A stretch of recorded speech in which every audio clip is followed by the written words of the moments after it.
de la révolte du ghetto de Varsovie, le soir de Pessah. Et c'est aussi la veille de Pessah, le 14 Nissan dans l'après-midi, c'est l'anniversaire de la naissance du Rambam, Maïmonide, le plus grand commentateur juif de tous les temps, le seul sur la tombe duquel il est écrit, sur sa tombe à côté de Tveria, mais Moshe ad Moshe, l'Okam ke Moshe, depuis Moshe, Moïse, ben Amram, qui a fait sortir les Juifs d'Égypte, et Moshe ben Maïmon, Moïse, qui a codifié, le premier à avoir codifié le seul à avoir codifié l'ensemble de la loi juive au Moyen-Âge, au XIIe siècle, eh bien, l'Okam ke Moshe, il n'y a pas eu comme Moshe, il n'y a pas eu de maître aussi grand entre Moshe, Moïse, et Moshe ben Maïmon, Maïmonide.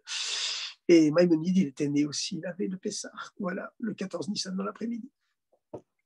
Alors, chers amis, nous sommes la parashat Metzora. Parashat Metzora, c'est une parashat très particulière, puisque dans la section du Chumash Rashi du jour, Rashi nous compte une chose vraiment étrange, c'est que lorsque les Juifs à l'époque, on ne les appelait pas encore les Juifs à l'époque où la Torah a été écrite par Moshe, évidemment, ils ont conquis la terre du Canaan sous l'égide de Yehoshua, Josué, le successeur de Moshe, on les appelait seulement les Bnei Israël, les enfants d'Israël, ou les Ivrim, les Hébreux. Le terme juif est venu beaucoup plus tard, quand les membres de la tribu de Yehuda, avec ceux de Binyamin, ont été déportés en Babylonie lors de la destruction du premier temple. Après la destruction du premier temple, à ce moment-là, on les a appelés Yehudim, comme ça figure pour la première fois dans la Megillat Esther, qui se situe à cette époque-là. Mais il est écrit que lorsque les Hébreux vont rentrer en Eretz Israël, Dieu dit dans la paracha de cette semaine, la paracha d'aujourd'hui, d'ailleurs c'est le chitat du jour, je mettrai des plaies dans vos maisons. C'est moi Dieu qui mettrai les plaies dans vos maisons. Et on sait que la plaie, elle vient à cause de la calomnie. Lorsque des gens ont la fâcheuse tendance de se livrer à la calomnie ou à la médisance, tout simplement, parce qu'il existe deux niveaux, il y a le lashon hara, c'est dire les défauts des gens qui sont vrais. Et il y a le motzi shemra, c'est inventer des mensonges sur le compte des gens. Donc le premier, c'est la médisance, le deuxième, c'est la calomnie, les mensonges qui n'existent pas. Mais dans les deux cas, eh bien, il y avait des taches rouges, vertes, des taches extrêmement visibles qui apparaissaient sur les murs de la maison. Et si les gens continuaient dans leur médisance ou leur calomnie, ben, la tache gagnait leurs vêtements. Et puis s'ils continuaient, ben, elle gagnait leur peau. Mais en premier, c'est qu'elle gagnait les murs des maisons. À l'intérieur, il y avait des taches vert foncé, et rouge écarlate qui apparaissaient sur les murs des maisons pour leur indiquer au feu rouge, attention, vous devez arrêter votre médisance ou vos calomnies, ce qui est encore pire. Mais même la médisance, la shonara, ça suffisait. Et alors, la Torah nous dit, à ce moment-là, il faudra appeler un Kohen, il faudra enlever tous les meubles, tous les objets qu'il y a dans la maison, pour pas que tous les objets, tous les meubles deviennent impurs, parce que c'est seulement à partir du moment où le Kohen a décrété que la maison est impure qu'elle le devient. Parce que le Kohen, c'est l'homme de la bonté, il personnifie la bonté divine. Contrairement aux Lévites qui personnifient lui la rigueur divine. C'est pour ça que les Kohanim, lors de l'inauguration du temple, ils ont les cheveux longs, ils prient en silence, ils servent Dieu dans le silence de la bonté, l'aube du premier jour, Dieu, où l'amour de Dieu s'est dévoilé et a créé l'eau et la lumière. Et les Lévi'im, eux, c'est la tribu divine du deuxième jour, la rigueur qui se dévoile et qui sépare le spirituel des eaux d'en haut, du matériel des eaux d'en bas, donc qui crée la division dans le monde, la source de tous les conflits futurs. C'est pour ça que le deuxième jour de la création, c'est le seul jour où Dieu ne dit pas que ce qu'il a fait c'est bien. Il n'a pas écrit Vayar Elohim Kitov. Dieu a vu que c'était bien le deuxième jour de la création, parce que c'est le jour de l'apparition de la rigueur divine. Le troisième jour, comme on le sait, il y a écrit 2 fois que c'est bien, puisque c'est Midata Tiferet, la miséricorde divine qui se dévoile et qui est plus haute que les 2 premières. Mais en tout cas, les Kohanim servent Dieu par l'amour, par la bonté. Ils ont l'œil droit ouvert sur tous les Juifs du monde. C'est pour ça que ce sont eux qui bénissent les Juifs par la bénédiction des Kohanim. Les Lévim se contentent de leur laver les mains avant. Et les Lévim, eux, qui servent Dieu, qui sont rasés intégralement lors de l'inauguration du temple, en signe de rigueur toujours. Et puis, ils chantent bruyamment. Voilà, c'est la tribu de rigueur divine qui se dévoile. Alors, c'est la tribu du deuxième jour. Eh bien, Le Cohen, donc, justement, parce qu'il personnifie, il exprime sur terre la bonté divine du premier jour qui a créé la lumière et l'eau, le chesed de Dieu, eh bien, ce sont eux seuls qui ont le droit de proclamer une maison pure ou impure, parce qu'on sait que vraiment, ils vont tout faire pour qu'elle soit pure. Et si malgré tout elle est impure, alors elle peut rester en observation pendant 3 jours, pendant 3 semaines maximum. Et puis, si au bout de 3 semaines, les tâches reviennent sans cesse, bien on a enlevé le mortier et les pierres de l'endroit où se trouvaient les tâches, et elles reviennent quand même, eh bien, dans ce cas-là, elle est proclamée impure. Et il faut donc abattre les murs, abattre toute la maison. Et qu'est-ce que dit Rachi? Rachi dit en même temps, c'est une bénédiction, parce que les Cananéens, pendant les 40 années où les Hébreux voyageaient dans le désert, et les Cananéens savaient par leurs augures que finalement les Hébreux conquéreraient leur territoire, ils avaient caché leurs trésors dans les murs de leur maison. Ils avaient emmuré leurs lingots d'or, leurs pierres précieuses dans les murs de leur maison. Et si bien que lorsque les Hébreux médisants ou calomniateurs avaient été obligés de détruire leur maison parce qu'elle devenait impure sans arrêt, on avait beau enlever les pierres de l'endroit précis où les taches étaient apparues, les taches revenaient. Alors au bout de la 3e semaine d'observation, on est obligé de détruire les murs de la maison. Eh bien, à ce moment-là, cela permettait à ces gens qui avaient été médisants ou calomniateurs, eh bien, ça leur permettait, nous dit Rachi, de découvrir, finalement, le but de ces plaies, de découvrir les trésors emmurés par les Cananéens. Et vous savez, voilà, je reviens là-dessus, excusez-moi de revenir là-dessus, mais vous savez que pendant les 39-45, dans le ghetto de Varsovie, il y avait beaucoup de Juifs aussi qui emmuraient leurs lingots d'or, et voilà, et qui ont été découverts plus tard. Voilà, et ça s'est passé aussi en France d'ailleurs. Enfin, les Cananéens le faisaient et ça permettait aux Hébreux plus tard de s'en saisir et de devenir donc très très riches. Parce que sinon, ils n'auraient jamais pris conscience, jamais su que ces murs contenaient des trésors. Et en vérité, la Torah nous raconte ça. La Torah nous raconte ça. Mais comme dit le Rabbi dans son commentaire à ce sujet, c'était seulement une minorité, une toute petite minorité des Juifs qui pratiquaient cette médisance au point que la face intérieure de leur mur se couvrait de taches écarlates ou vermillon qui exprimaient donc qu'ils devaient arrêter leur médisance, leur lashon hara, leur calomnie. Eh bien, c'était une minorité des Juifs, bien sûr, et ce n'était pas toutes les maisons des Cananéens où les Cananéens avaient emmuré leurs lingots d'or et leurs pierres précieuses. Mais ça arrivait dans ces maisons-là. Et c'est le principe finalement de la teshuva, parce que finalement la teshuva, eh bien, c'est quelque chose qui à la base est impur, mais finalement, lorsque celui qui a péché, il s'est livré à la médisance, hein, c'est le symbole du mal, eh bien finalement, lorsqu'il fait teshuva, eh bien, ça lui permet de découvrir des trésors cachés qu'il n'aurait jamais découverts auparavant. C'est le principe de la teshuva qui fait que les péchés volontaires se transforment en mérite, puisque c'est ce dégoût finalement de ces péchés qui fait que le Baal Teshuva, il éprouve un besoin impérieux de revenir à Dieu qui est plus fort que celui des autres gens qui n'ont jamais péché comme lui. Et puis il éprouve ce phénomène de rejet qui le pousse à rechercher Dieu avec beaucoup plus de fougue, de feu que la majorité des gens. Et c'est ce qui fait qu'il transforme l'obscurité en lumière, puisqu'il a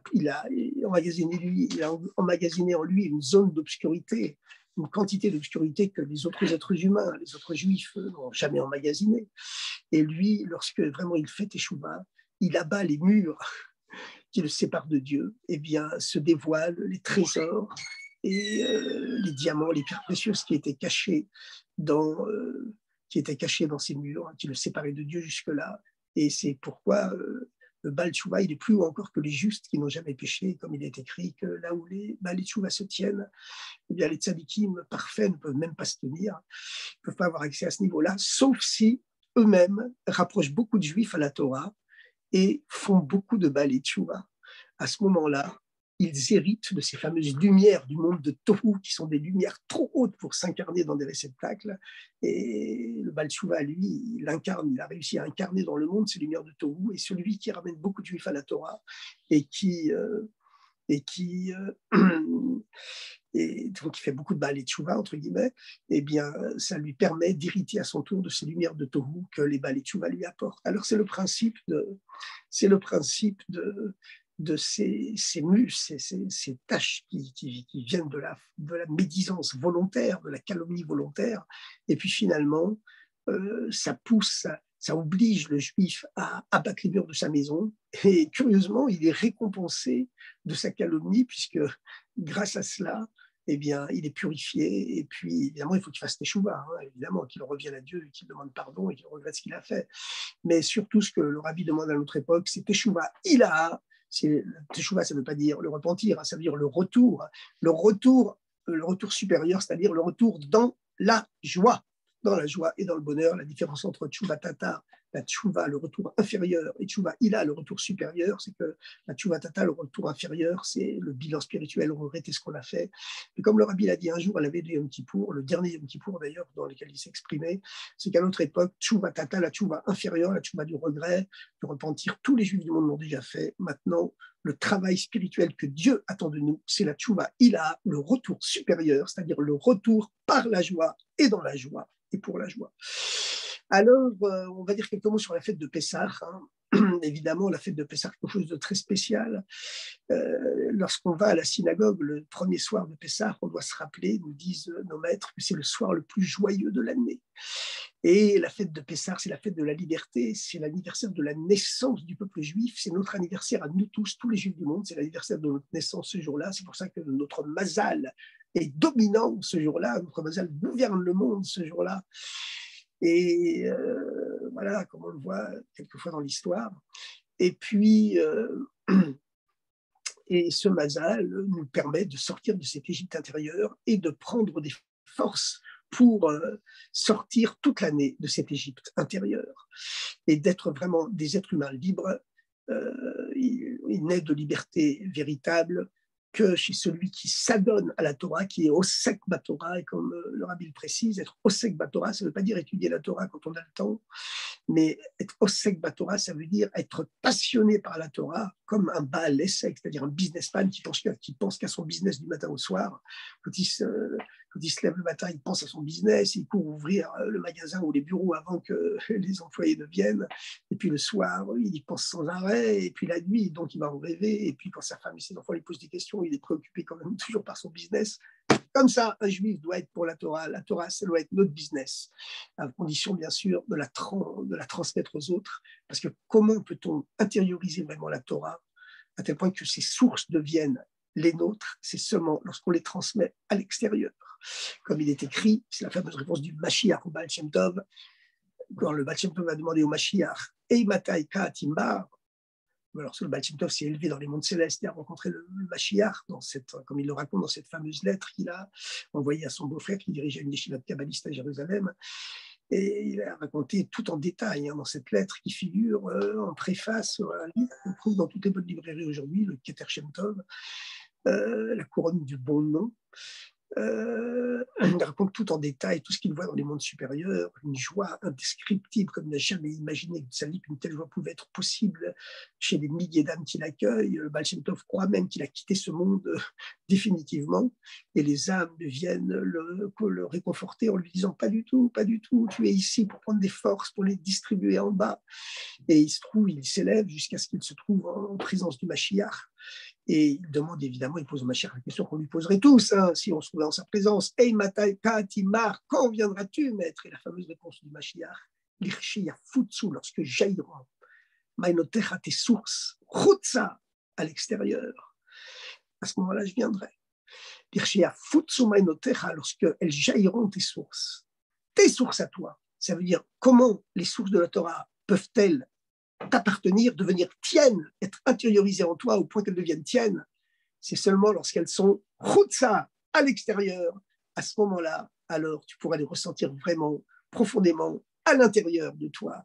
Quand tu diffuses à l'extérieur, c'est seulement à ce moment-là que la Torah peut te pénétrer à l'intérieur, au point qu'elle devienne ta Torah à toi, maïnotecha, qu'elle devienne tes sources à toi.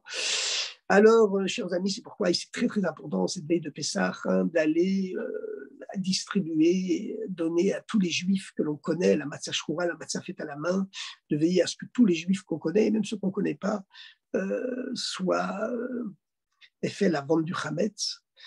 Et voilà, ce sont toutes ces choses-là qui nous permettent de sortir à l'extérieur et de transmettre, bien sûr, tout ce qu'on sait sur cette semaine de libération qui est la semaine de Pessah, puisque, comme le dit le Rabbi, lorsqu'un juif connaît le Aleph, pas la peine d'attendre de connaître le Beit, il doit tout de suite courir dans les rues pour transmettre ce Aleph à un autre juif. Et même à notre époque, les pas de Noé pour les non-juifs. Alors donc, on va dire quelques mots sur le début du Seder. Le début du Seder, bien sûr, c'est évidemment le moment, quelque part, solennel, émouvant du Seder, c'est quand la plus jeune personne de l'Assemblée, le petit enfant, s'il n'y a pas de petit enfant, c'est un adulte, mais il faut toujours que ce soit le plus jeune. Il chante Manishtana. Mais vous savez que dans le Seder, tout est profond dans le Seder. Chaque coutume du Seder contient des mystères extrêmement profonds. Les 4 questions de Manishtana, comme d'ailleurs les 4 verres de vin qu'on doit boire à couder en signe de liberté, si on ne les boit pas à couder, on n'est pas quitte de la mitzvah. Il faut les boire à couder. Il faut toujours d'ailleurs qu'il y ait au moins un peu de vin. Si les gens qui ne supportent pas le vin, qui prennent du jus de raisin, il faut toujours qu'il y ait au moins un peu de vin dans ce jus de raisin. Et voilà, les quatre vers, les 4 fils, le Racha, le fils Racham, le fils Racha, le sage et le mauvais. Ensuite, le simple, celui qui ne s'est pas posé de questions. On voit que ce chiffre 4 revient sans arrêt dans la Haggadah de Pessah. Et en vérité, ce chiffre 4, eh bien, c'est le chiffre des 4 lettres du nom de Dieu qui enveloppe et pénètre tous les foyers juifs pendant cette fête de Pessah. Alors, commençons par Manishtana. Manishtana halayla zin kol haleilot. En quoi cette nuit est-elle différente de toutes les autres nuits? Alors, vous savez, il y a la fameuse blague pour les anglophones, l'histoire du Maran qui avait réussi à se réfugier en Espagne. Il avait fui l'Inquisition espagnole et puis il est arrivé en Angleterre avec tous ses quartiers de noblesse. Et il a fait confirmer ses quartiers de noblesse par la reine d'Angleterre, qu'il a adoubé chevalier. Et lui, quand même, il se sentait juif à l'intérieur, comme tous les maranes. Donc, lorsque la reine d'Angleterre lui a demandé quelle allait être sa devise, il s'est dit, c'est pas possible. Je vais donner la devise de Manishtana. Et il a donc dit en anglais, en quoi cette nuit, in what this night is different from all the other nights. En quoi cette nuit est-elle différente de toutes les autres nuits? Et la reine d'Angleterre, alors vous savez, bon, c'est le jeu de mots, parce qu'en anglais, le mot chevalier et le mot nuit se prononcent de la même façon, sauf que chevalier s'écrit avec un K au début, mais le K ne se prononce pas. Un chevalier, c'est donc un knight avec un K au début, puis la nuit, bien sûr, c'est night. Alors la reine d'Angleterre, interloquée de voir ce chevalier qui dit une phrase elliptique que personne ne comprend, dont personne ne comprend sens, elle se tourne vers tous les autres chevaliers et demande « In what this night ?» En quoi ce chevalier is different from all the other nights? Est-il différent de tous les autres chevaliers, en répétant la phrase de Manishtana sans le savoir. Alors,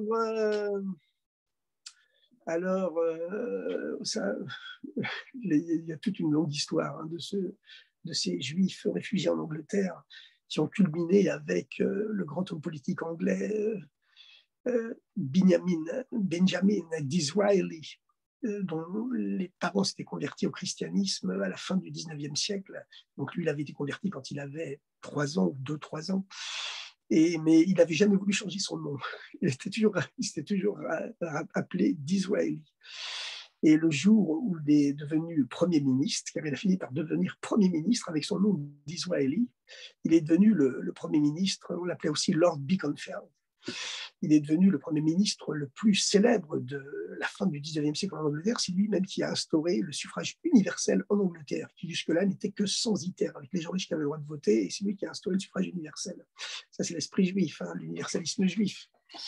Alors, le jour où il a été intronisé Premier ministre, et son discours devant la Chambre des communes et la Chambre des lords, le Parlement anglais, son discours était intitulé All is race, tout est race. Et c'était la grande mode à l'époque du racisme, d'accord, avec des scientifiques de très haut niveau qui prouvait sans arrêt qu'il y avait une grande différence entre les races supérieures et les races inférieures. C'était généralisé dans tout l'Occident, hein, pas seulement dans l'Allemagne nazie, quelques années plus tard. Et alors son discours est très amusant, parce que l'Israéli, disent les historiens, à la base, il s'est dit, si je cache mon judaïsme, vraiment tout le monde saura que mes parents étaient juifs et ils m'ont converti lorsque j'avais 2-3 ans, tout comme Karl Marx d'ailleurs, qui a été aussi converti lorsqu'il était tout bébé, enfin tout petit enfant, le fondateur du communisme international. Et donc Binyamin Disraeli, il s'est dit, soit ça me desservira, soit ça me servira. Donc si je veux que ça me serve, il faut que je brandisse mon judaïsme au grand jour. Et donc son premier discours, c'est « All is race », tout est race, et la race supérieure, messieurs, c'est la mienne.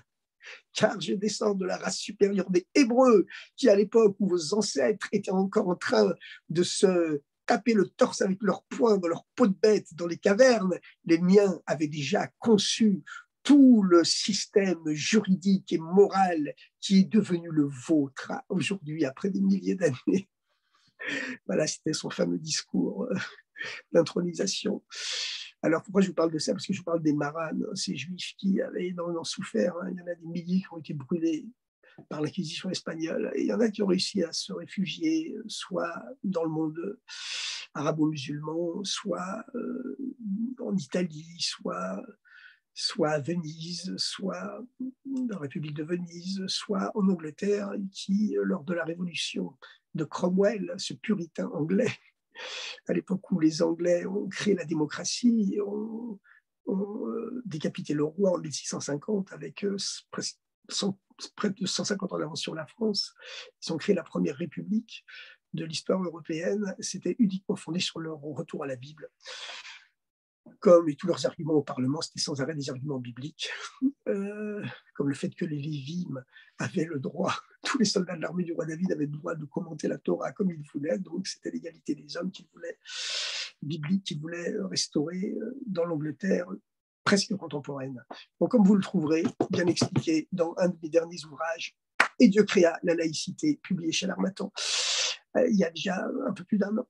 Alors, chers amis, pour continuer cette fête de Pessah maintenant, le fameux Manishtana, Manishtana Lailazé, il existe un très beau commentaire du Rabbi Rachab. La nuit symbolise l'exil et le matin symbolise la libération.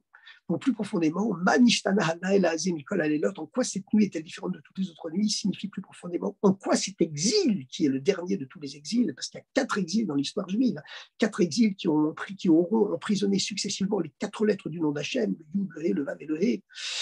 En quoi ce dernier exil qui commence maintenant, parce que lorsque la Haggadah a été mise par écrit, eh bien c'était au début de l'exil de Rome, et les maîtres du peuple juif savaient que cet exil de Rome, il allait durer beaucoup plus longtemps que les autres, parce que c'est l'exil de Ésaü, l'exil de Édom, qui est l'ancêtre de la civilisation chrétienne occidentale, et le fils de Ésaü, de Esav, c'est Amalek, et Amalek, c'est en valeur numérique, ça fait que le doute, et quand on doute, alors tout devient plus long, on ne s'en sort pas, parce que la fonction du doute, c'est de douter, et même si vous lui apportez 1000 arguments, il continue de douter parce qu'il fonctionne sur lui-même en circuit fermé. Alors, donc les maîtres qui rédigent la Haggadah, eh bien, ils écrivent en quoi cet exil qui commence maintenant, et aujourd'hui on est à la fin de l'exil, grâce à Dieu, hein. Voilà, comme tous les grands maîtres du judaïsme le disent aujourd'hui, le rabbi encore plus que les autres, mais tous les grands maîtres aujourd'hui. Et en quoi cet exil qui commence maintenant est-il différent de tous les autres exils? Puisque la nuit symbolise l'exil et l'aube, la libération. En quoi cette nuit, cet exil est-il différent de tous les autres exils?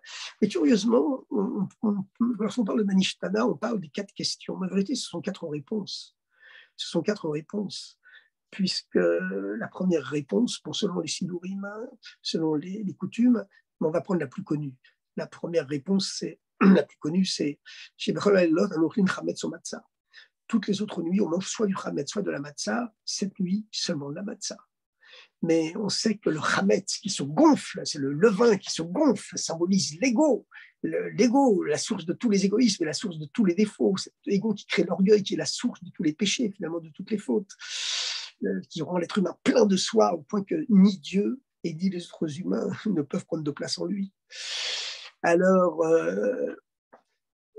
toutes les autres nuits, on mange donc dans tous les autres exils, on mange soit du chametz, soit de la matzah, mais cette nuit-là, seulement de la matzah. Contrairement au levain, le chametz qui se gonfle et qui symbolise donc l'ego avec tous ses défauts, eh bien la matzah, elle est plate, elle symbolise donc au contraire, le contraire de l'ego, la soumission à Dieu, la soumission totale à Dieu. Donc, à travers tous les autres exils, on mange soit du chametz, soit de la matzah. On atteignait le niveau de soumission à Dieu, car l'exil nous avait purifié de nos fautes.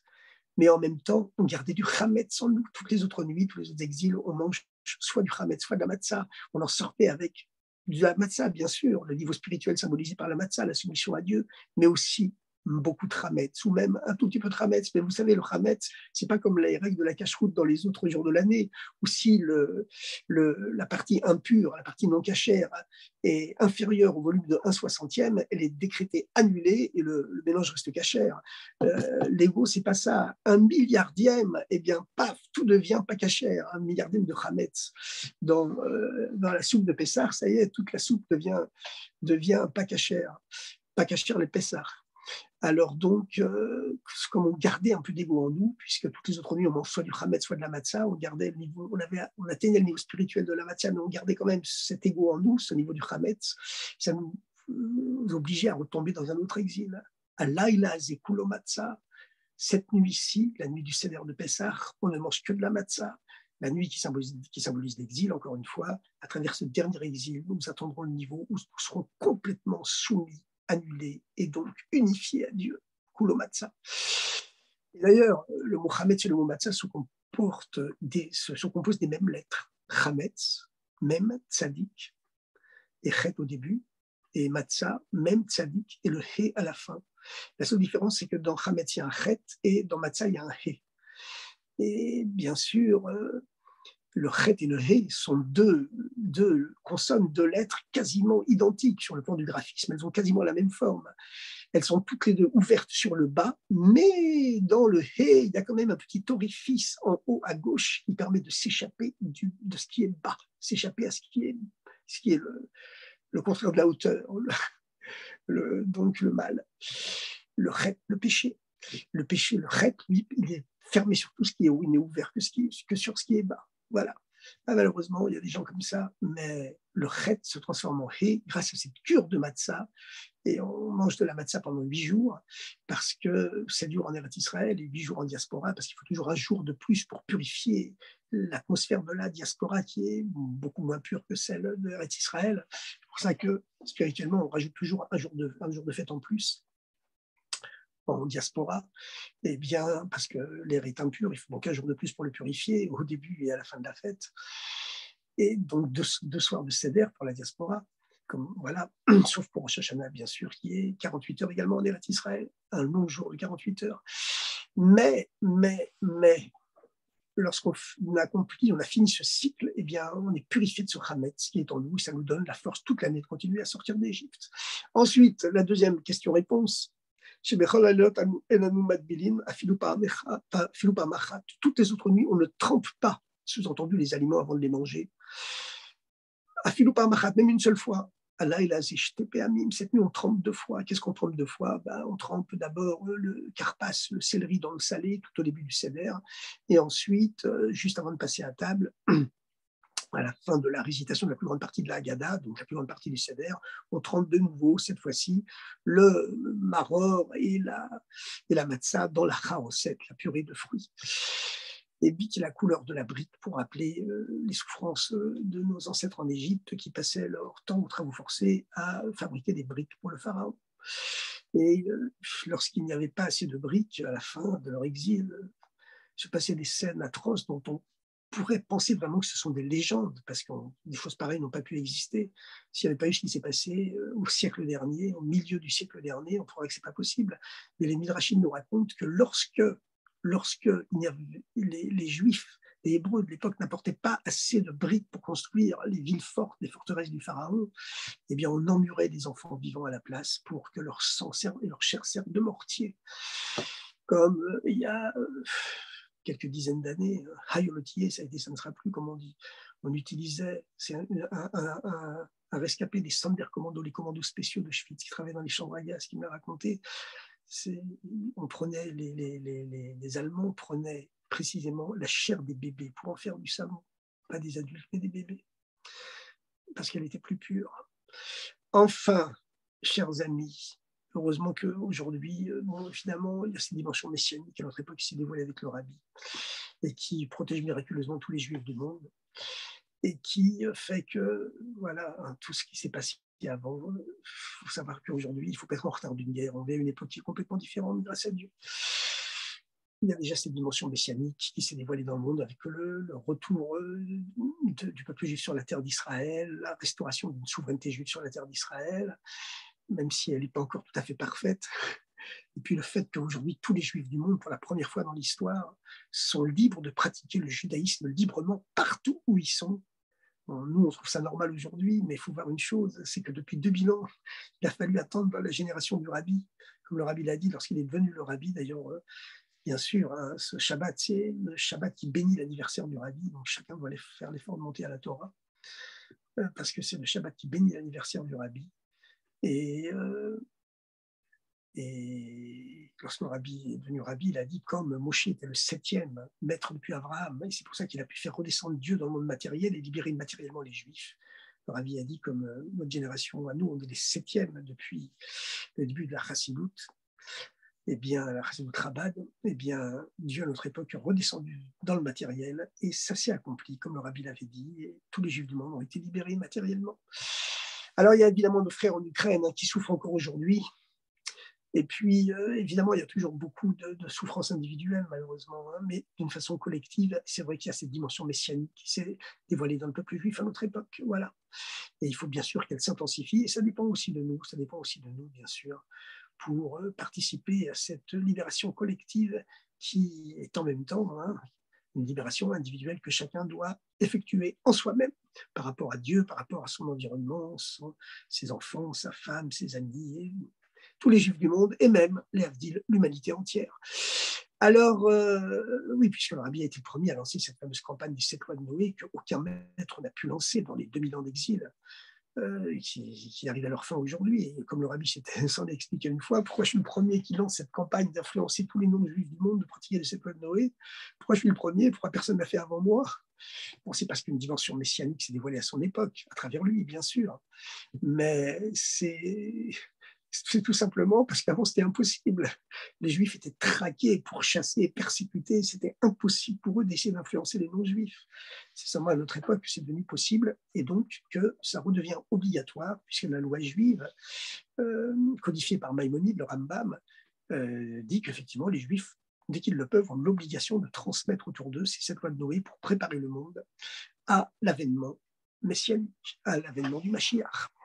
Alors ensuite, chez Bechol toutes les autres nuits, on ne trempe pas les aliments avant de les manger. Cette nuit, on trempe 2 fois.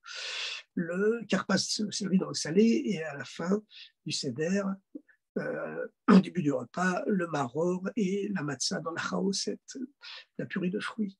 Mais le mot trempé qui est écrit ici, c'est le mot matbilin, dont la racine est le mot tebila, qui signifie le migvé, le bain rituel, les eaux de purification. Toutes les autres nuits, on ne trempe pas, même une seule fois. Dans tous les autres exils, on n'avait jamais été purifié, même une seule fois. Allah il a azé, puisque la nuit représente l'exil, Allah il a azé, par ce dernier exil, shte pe'amim, on sera purifié 2 fois, la purification du corps et la purification de l'âme. Toutes les autres nuits, on mange toutes sortes de légumes verts, irakot, du mot yarok qui veut dire vert en hébreu. Allah il a azé, maror, cette nuit, les herbes amères. Lorsque quelqu'un est jaloux, on dit qu'il devient vert de jalousie. Panav morikot, sa face perdue. Dans tous les autres exils, il y avait toutes sortes de jalousies. Il y a la jalousie des hommes simples. Chacun est jaloux de la Rolls-Royce de son voisin, de la Ferrari de son copain, etc., etc. Et puis, le rabbin, il est jaloux du niveau spirituel et des connaissances de son voisin aussi. Il y a la jalousie matérielle, la jalousie spirituelle. Mais si on supprime la jalousie, il ne peut plus y avoir de progrès. C'est la jalousie des sages qui multiplie la sagesse. Les communistes ont voulu supprimer le système économique de jalousie, la libre concurrence en URSS et même en Chine. On a vu ce que ça a donné. Toutes leurs économies se sont écroulées. C'est la concurrence qui, quelque part, pour l'être humain, est le moteur essentiel du progrès. Donc, dans tous les exils, il y avait ce moteur de la vie, quelque part, qui est la jalousie quand elle est utilisée dans le bon sens. Mais on pouvait en verdir même de jalousie. Alayla Zemaror. Mais cette nuit-là, on va, à travers ce dernier exil, on va accéder au niveau suprême de la jalousie, l'herbe amère.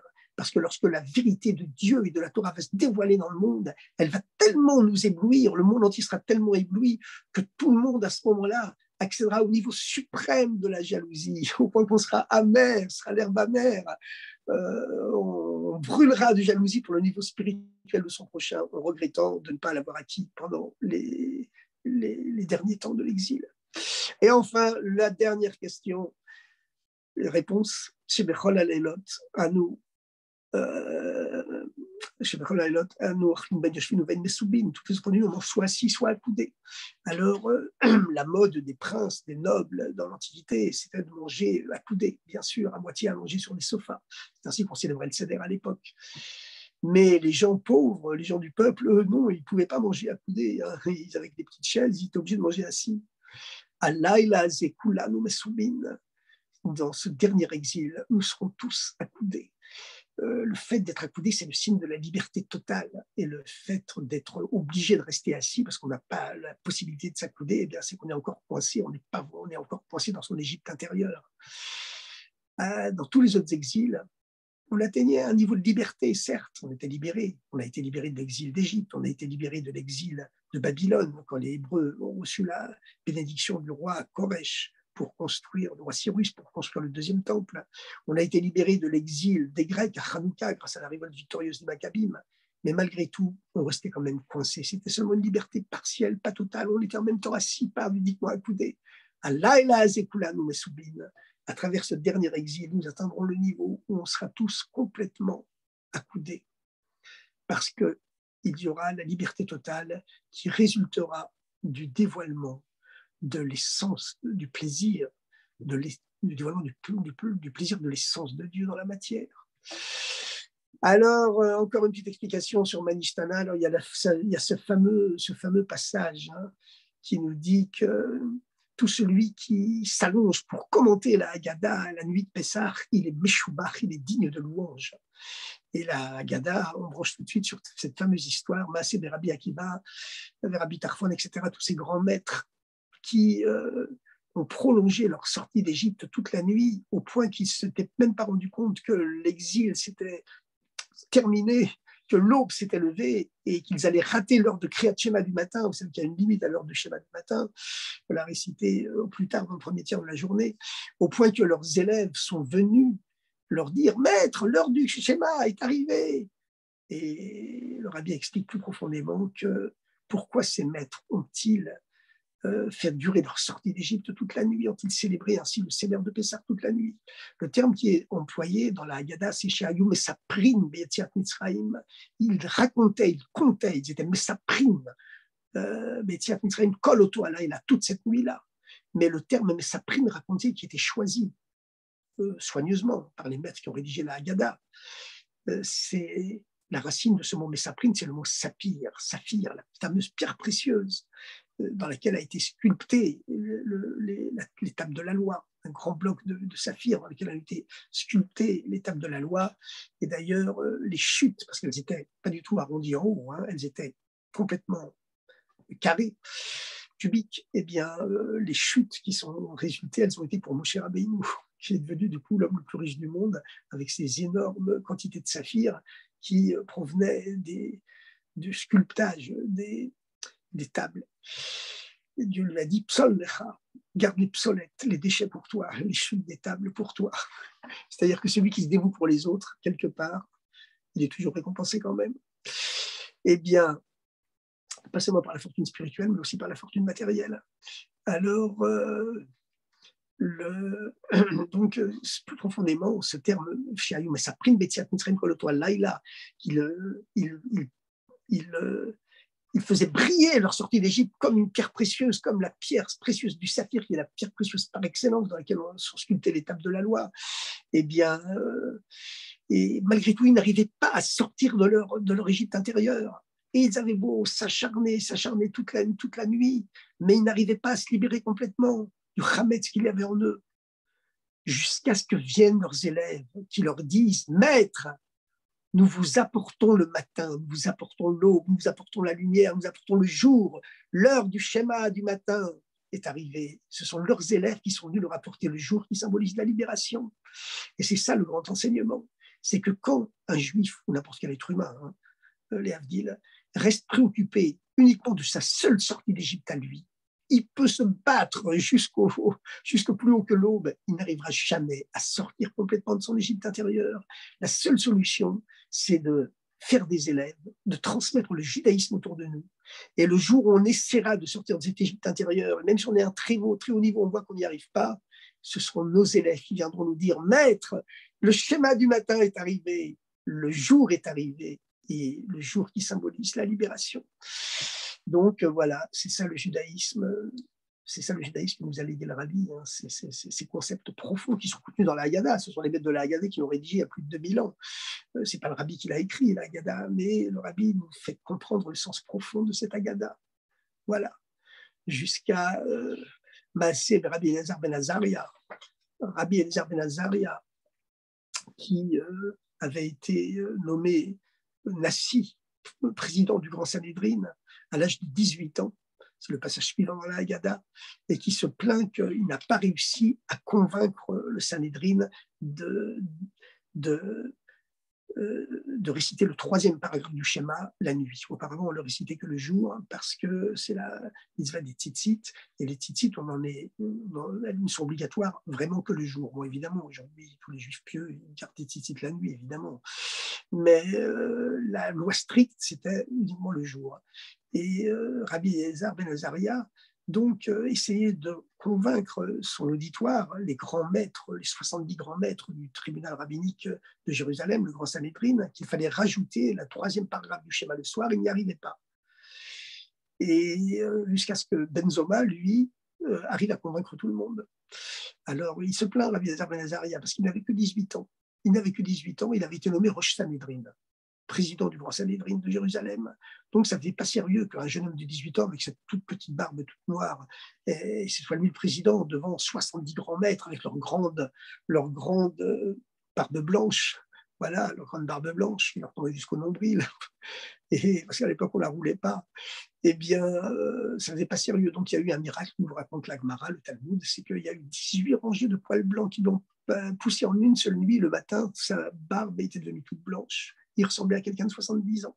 Donc, on lit ce fameux passage dans la Haggadah. Hareani keven shivim shana. Rabbi Eliezer ben Azaria se plaint, je suis comme quelqu'un de 70 ans et je n'ai pas réussi à convaincre l'Assemblée de dire d'instaurer comme loi qu'on doit lire le troisième paragraphe du schéma, le paragraphe des tzitzit, le soir et pas seulement le matin. Et il a fallu que Benzoma fasse son commentaire, qui est écrit également dans la Haggadah, pour convaincre l'Assemblée. Moi, on n'écoute toujours pas. À quoi ça me sert de ressembler à un vieillard de 70 ans si personne m'écoute? Et dans un autre commentaire, ces fameux commentaires de la Haggadah, le Rabbi demande, enfin, finalement, de quoi il se plaint, Rabbi Eliezer ben Azaria? Il ressemble à quelqu'un de 70 ans parce qu'il a une barbe toute blanche. D'accord, mais il n'a finalement que 18 ans. Il n'y a pas de quoi se plaindre. À 18 ans, c'est normal qu'on ne t'écoute pas encore dans tout ce que tu dis.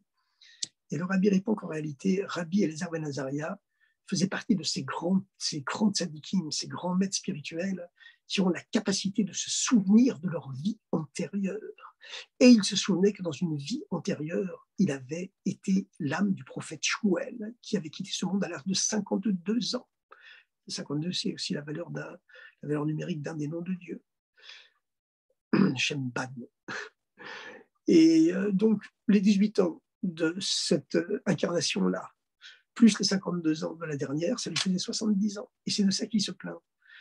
ça, c'est le rabbi de l'Arizal, hein, c'est le Arizal qui explique, qui est le grand kabbaliste du XVIe siècle, qui a fondé l'école de kabbalistes d'Atzrat, qui explique cette récrimination de Rabbi Eliezer ben Azaria. Il se souvenait de ça, son Gilgoul, son incarnation précédente dans l'âme du prophète Shmuel, où il avait quitté ce monde à l'âge de 52 ans. Avec les 18 ans de ce Gilgoul-là, ça lui faisait 70 ans. Et au bout de 2 incarnations tellement importantes, il n'arrive toujours pas à convaincre le Sanhédrin de l'écouter. Et pourtant, le prophète Shmuel, c'était quelqu'un, évidemment. Alors, bien sûr, le rabbi demande, mais finalement, qu'est-ce que cette histoire-là peut nous apporter à nous? Nous, on n'est pas au niveau de se souvenir de nos vies antérieures. Alors, à quoi ça nous sert cette histoire? Normalement, tout ce qui existe dans la Torah doit nous donner, nous apporter quelque chose. Qu'est-ce que ça peut nous apporter? Le rabbi répond que, en vérité, on a tous eu beaucoup de vies précédentes. Surtout qu'à notre époque, déjà à l'époque du Baal Shem Tov, le Baal Shem Tov disait qu'à son époque, c'était quand même il y a presque 300 ans, il n'existe plus d'âme nouvelle qui descend dans le monde. L'âme du premier de Rabbi Lubavitch Rameshner Zalman, lorsqu'elle est descendue sur Terre, le Baal Shem Tov a fait une fête extraordinaire parce que c'était une âme nouvelle, mais c'était vraiment l'exception qui confirme la règle, à plus forte raison à notre époque à nous. Et donc, puisqu'à notre époque, on est vraiment le bas. Déjà à l'époque du Baal Shem Tov, le Baal Shem Tov disait qu'on était l'époque de Ikvata Demshira, l'époque des talons du Messie, les âmes de l'époque de Adam, de l'époque d'Abraham, de l'époque de Moïse, c'était les âmes du cerveau d'Adam, le cerveau cosmique d'Adam qui s'incarnait dans le monde. Plus tard, à l'époque du Harizal, Harizal disait, aujourd'hui c'est plus l'étude, mais c'est la prière qui est devenue plus importante parce que à notre génération, c'était il y a 500 ans le Harizal. Ce ne sont plus les âmes du cerveau d'Adam, mais les âmes du cœur d'Adam, l'âme cosmique de l'humanité qui s'incarne. Donc c'est le travail du cœur, la prière. Mais aujourd'hui, à notre époque, le Baal Shem Tov et le Admor Hazaken disent que déjà depuis 300 ans, on est rentré vraiment dans les veilles des temps messianiques, la veille des temps messianiques. Ce sont les âmes des talons du Messie. Mais à notre époque, c'est le bas de la plante des pieds des talons du Messie qui s'incarnent. C'est pour ça qu'à notre époque, ce qui compte, c'est de marcher à la rencontre des Juifs pour leur apporter la Torah. Et donc, il faut savoir que quelquefois, on se trouve face à des obstacles dans le judaïsme. On dit, je ne suis pas à ce niveau-là, je ne peux pas monter à ce niveau-là, c'est trop haut pour moi, je n'y arrive pas. Ce n'est pas vrai. Parce que tu possèdes en toi des forces que tu ne soupçonnes même pas, qui te viennent de tes incarnations précédentes. Et dans ce cas-là, alors peut-être que tes péchés aussi, ils sont toujours là. Le rabbi répond non. C'est une notion très profonde de la Kabbalah, de la pensée juive et de la Chassidoute, que non, parce que le mal ne se réincarne pas. Parce qu'en vérité, le mal, qu'est-ce que c'est? Le mal, c'est un ennemi, un adversaire que Dieu t'envoie pour t'obliger à le combattre et pour ça à dévoiler des forces cachées que tu as en toi, que sans cet adversaire, tu ne chercherais pas à dévoiler, que tu laisserais dormir en toi. Mais le mal n'a pas d'existence en lui-même. Il n'est là que pour te tester, que pour te faire obstacle, que pour te défier, afin que tu dévoiles le bien que tu as caché en toi. Et ce bien qu'on a accompli dans les réincarnations précédentes, où les Juifs étaient pratiquants d'ailleurs, quasiment, il reste en nous. Tandis que le mal, il a toujours été que extérieur à nous, ça n'a toujours été qu'un adversaire venu d'extérieur pour nous tester, pour nous pousser, pour nous défier, pour nous obliger, pour nous contraindre à dévoiler cet absolu qu'on a en nous. Donc le mal ne se réincarne pas, parce qu'il n'a jamais été en nous vraiment. Et il n'y a que le bien qui se réincarne. On possède donc tous des forces qu'on ne soupçonne pas, qui nous permettent de réaliser l'impossible, de dévoiler le Messie à notre époque, dans nous-mêmes, dans nos familles, dans le peuple juif entier. Et finalement, tous ces messies intérieurs qu'on dévoile, ils vont se cristalliser sur le Messie en personne. Et c'est ça, la fin de la sortie d'Égypte véritable. Bonne préparation pour ce Shabbat Hagadol, pour ce grand Shabbat qui précède Pessah, et à très bientôt. Ouh.